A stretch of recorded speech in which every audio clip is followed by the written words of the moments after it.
आओ राजा पंडित बैठो बैठ जा। एक गिलास पानी पियाओ काका।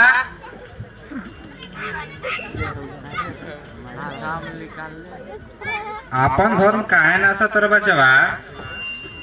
तू यहाँ आवे लो तो बिना खैले पियले ना रह जाला।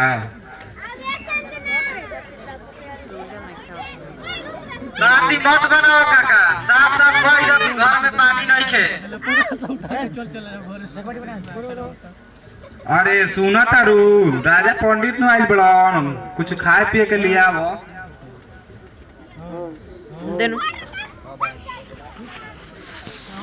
गिलास में पानी ले जा काकी।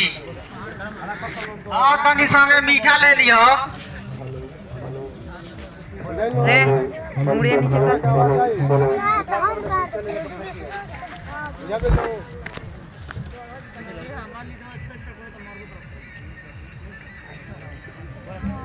दे दो इस अर्थ नु पढ़ के आइल बड़न।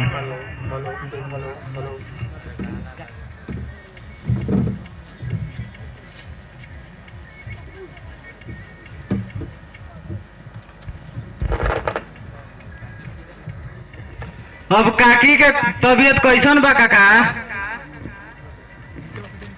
ठीक बा बचवा,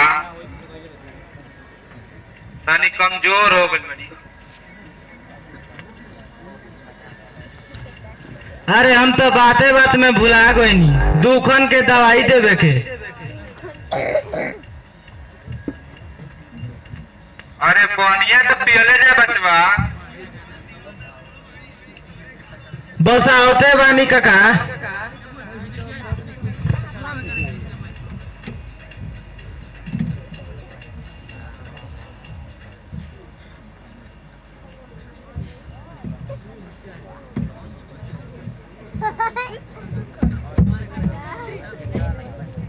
चल हट बानर कहीं के खाली तूफान लेखा चले ले।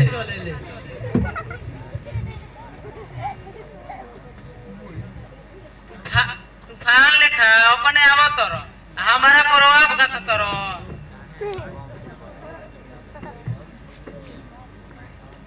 अरे रजिया फल दे बेलुआ।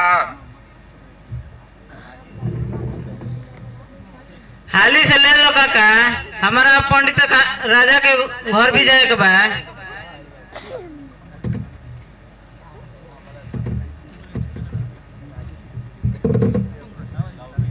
हम तोरा के अपन घरे ना लिए जाई।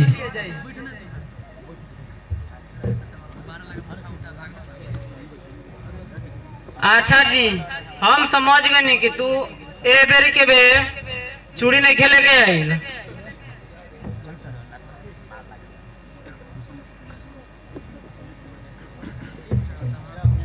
एक दर्जन केला दे दे रजिया।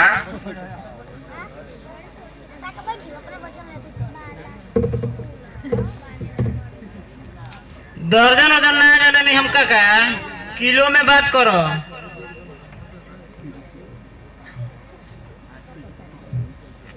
अच्छा तो 2 किलो दे दो।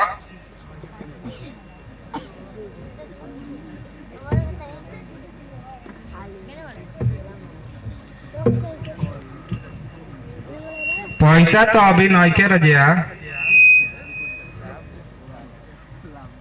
तो उसे का भाई काल परसों नरसों कोनो दिन दे दियो।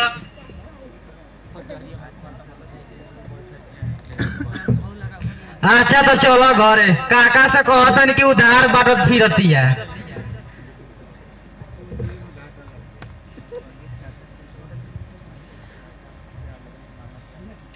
हम हूँ पंडित काका से कह देम नु कि राजा हमर मोए मरूद के रखावल तरलहन। हाँ जो जो कह दिए।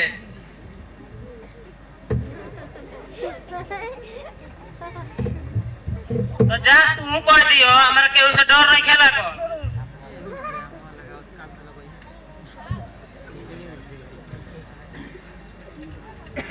कहाँ जाए?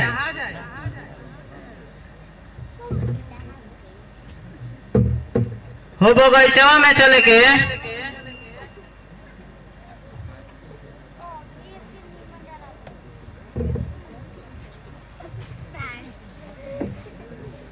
मोटा घोसले मोटू घोसले हटू